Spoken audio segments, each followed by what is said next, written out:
urges or feelings or fears that they don't articulate themselves, and then a movie comes along, sometimes almost by accident, that strikes that chord. For example, when Airport came out in 1970, nobody knew that was going to be the first of countless, umpteen dozens of disaster movies, but it really spoke to people in a way that made other people imitate it. And I think in this case, the first movie of this whole series of women in danger films was obviously Halloween, which I think, and we're going to get to Halloween in just a moment, I think it's a pretty good picture, but it captured an enormous audience. It did millions of dollars worth of business, and then the sleaze merchants who came along looked at that movie and tried to put their finger on what it was about it that was so successful, and they said, well, women being chased by a killer, that's it. Let's go out and hire us some more women and some more killers and make us some money. That's why they call these things exploitation films, these rotten ones, because they exploit one element and make it sort of sick. Also, many of the attacks in these films are on women who are scantily clad. And I think that the intent here is to also exploit the sex angle in these pictures. The nudity is always gratuitous. It's just put in the film only to titillate the audience and maybe make one other point, that women who dress this way or merely uncover their bodies are somehow asking for trouble and somehow deserve the trouble they get. That's a very sick idea. Here, for example, is an innocent sunbather, and I spit on your grave. Watch what happens to her.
And in Friday the 13th, we watch as a young woman primps provocatively in a bathroom mirror as she is stalked by a hatchet killer.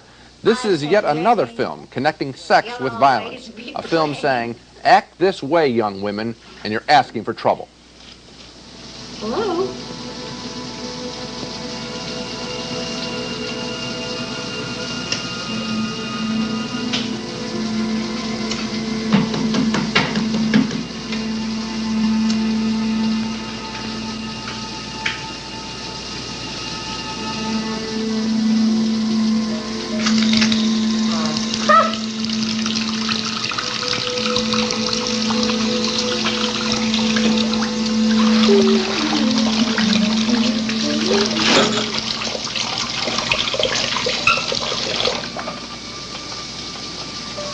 Dad?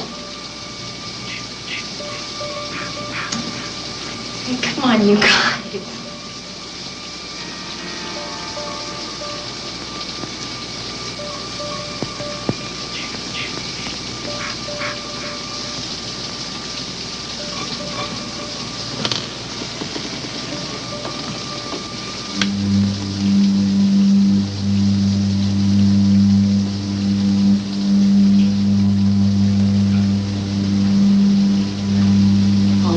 Free.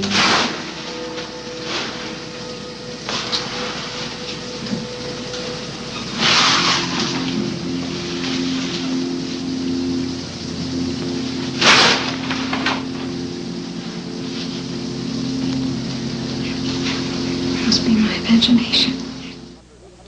In the past year, I must have seen that scene 100, 150 times. Every movie of this kind has 8 or 10 scenes just like that. I am sick of them. I dread going to these kinds of movies. It really has become the most depressing part of my job as a film critic. And there we are in total agreement as far as I'm concerned. You know, we go to see these movies, and in a way, I almost feel as if I don't belong in the theater because everybody else apparently went to these movies like this voluntarily. They're happy to be there. They're reacting. I feel like an undercover spy in the dark. I went to see I Spit on Your Grave, and I was sitting next to a fairly nicely dressed, middle-aged man, maybe in his 50s or 60s, who was talking back to the screen with lines like, "Boy, she's really asking for it now," or, you know, "There's a rape scene coming up, this'll be a good one," and so forth. This guy is, to my way of thinking, a vicarious sex criminal. He has very antisocial attitudes. I felt creepy sitting there. Not all of the guys, I went and saw the picture too, and I saw a lot of couples on dates.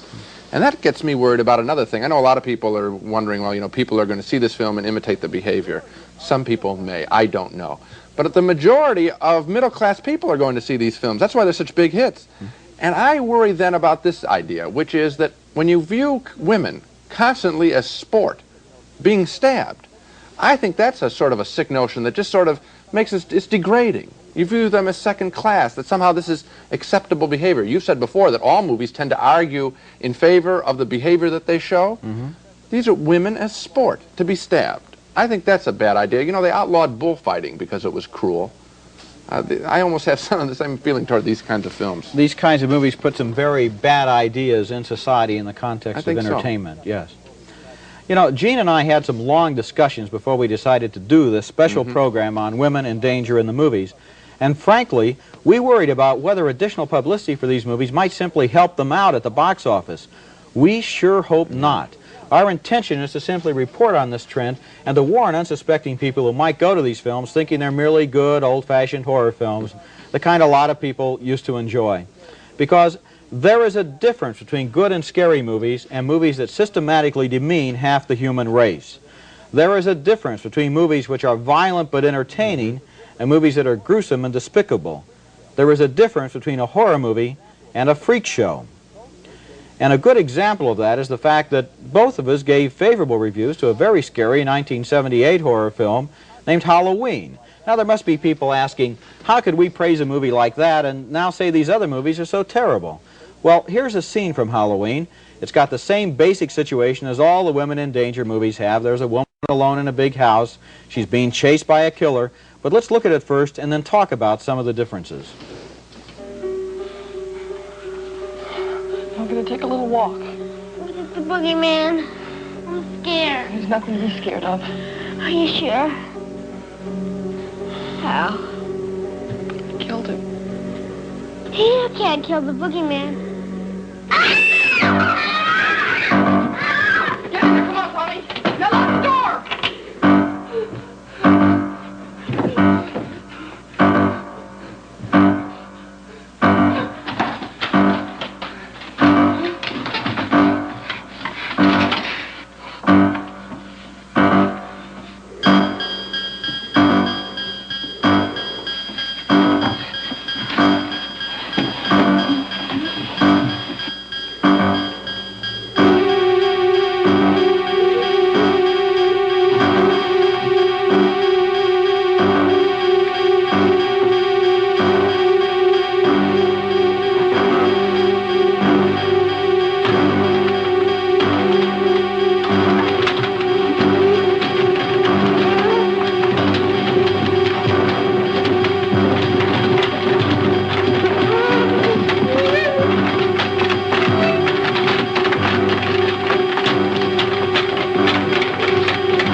Okay, that's Halloween, a horror movie we both think is pretty good. Very good. Yeah. One of the things a short scene can't show you is that Halloween is directed and acted with a great deal more artistry and craftsmanship than the sleaze bucket movies we've been talking about.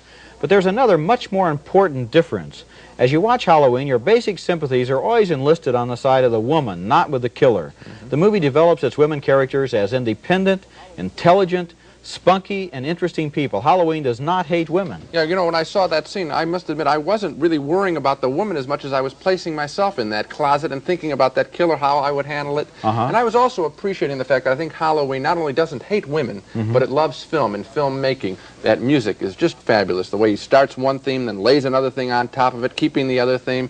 Really good. Also, the light coming through the slats in that closet. This is a film that's sort of up. That scene is up and you're jumpy rather than getting depressed and feeling sorry and feeling sorry that you're even watching it. An upbeat thing. You know, I think what you're touching on here is that artistry can redeem any subject matter. Sure. That's why I've always been opposed to censorship. I don't believe any subject matter should be off base. Right. The question is, what does the artist do with it? How does he look at it? How does he put it through his art in order to make a statement about it, in order to make it into either a commercial film or a serious film?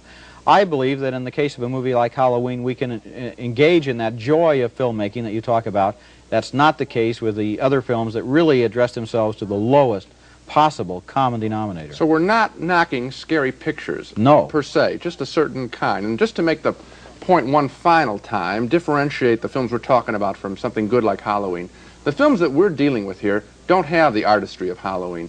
These women in danger films all really boil down to just one same image, one disturbing image, a woman screaming in abject terror.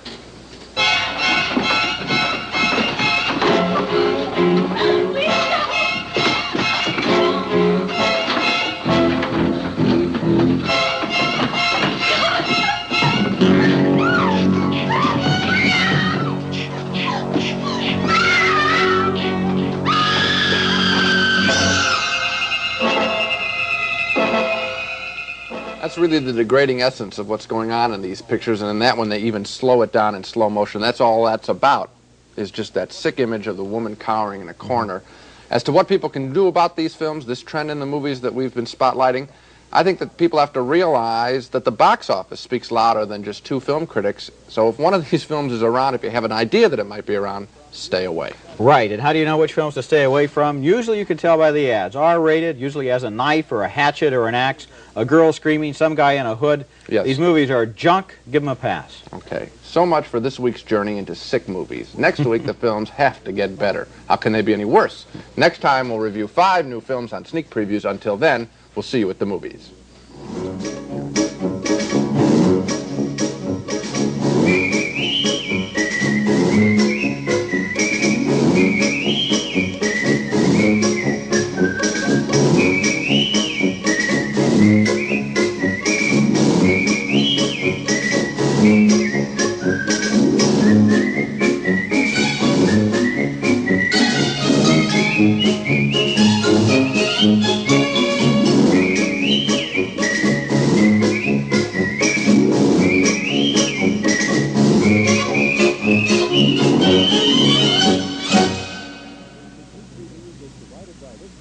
Funding for sneak previews was provided by this station and by other public television stations.